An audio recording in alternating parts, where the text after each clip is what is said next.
Amis du jour, chalutations. Pour les petits nouveaux, moi c'est Sekhmet et je vous souhaite la bienvenue dans mon podcast littéraire.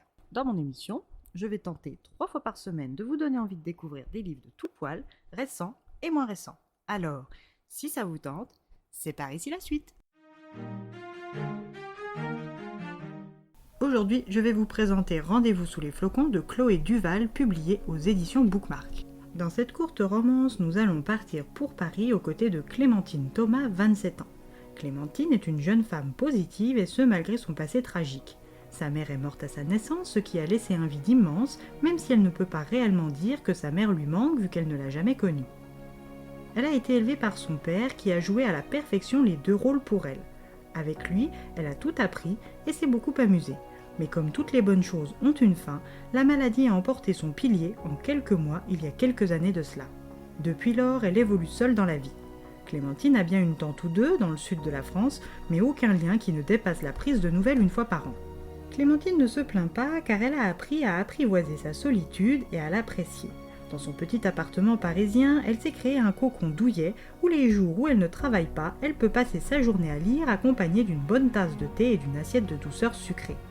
Clémentine aime les livres et elle a de la chance car elle travaille pour une toute petite maison d'édition parisienne. Chez Imagine, une maison d'édition spécialisée dans l'imaginaire, elle y officie officiellement comme réceptionniste, mais il est assez fréquent que les éditrices surchargées lui confient la lecture de manuscrits.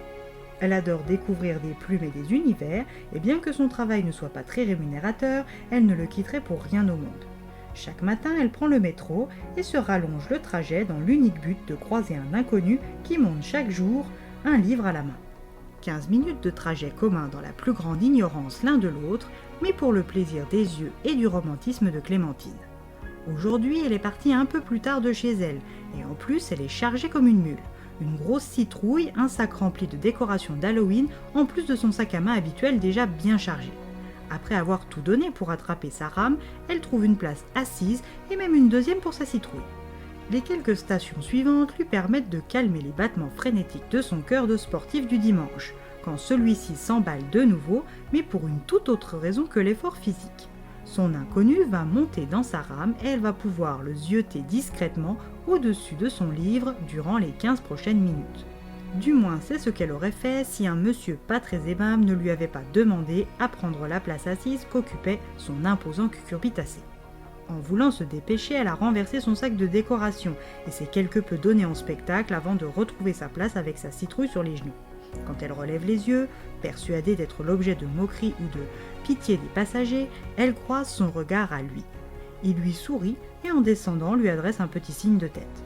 Clémentine aurait préféré qu'il ne la remarque pas dans ces circonstances, mais bon, on ne choisit pas toujours tout. De son côté, Julien est sous le charme. Sa belle à la citrouille a illuminé sa matinée. Quand il arrive au café qu'il a co-créé avec ses 2 amis Charlène et Cédric, il est encore dans sa petite bulle.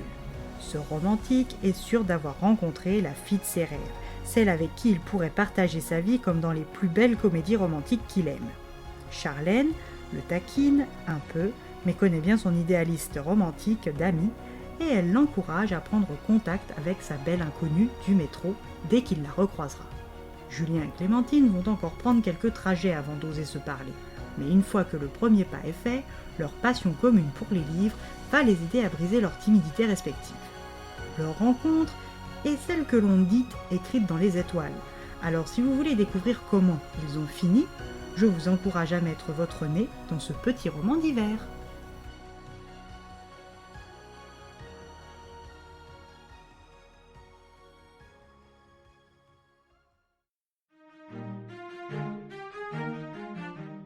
C'est accompagné des ronflements de la véritable Sekhmet que je peux vous dire que c'est une jolie découverte toute douce et sans prétention. Une histoire sucrée avec une romance green flag légère qui se lit toute seule. Une petite bulle de mignonnerie agréable à l'approche des fêtes. Et bien voilà, j'en ai fini pour aujourd'hui. J'espère que cet épisode vous aura plu et vous aura donné des nouvelles idées de lecture.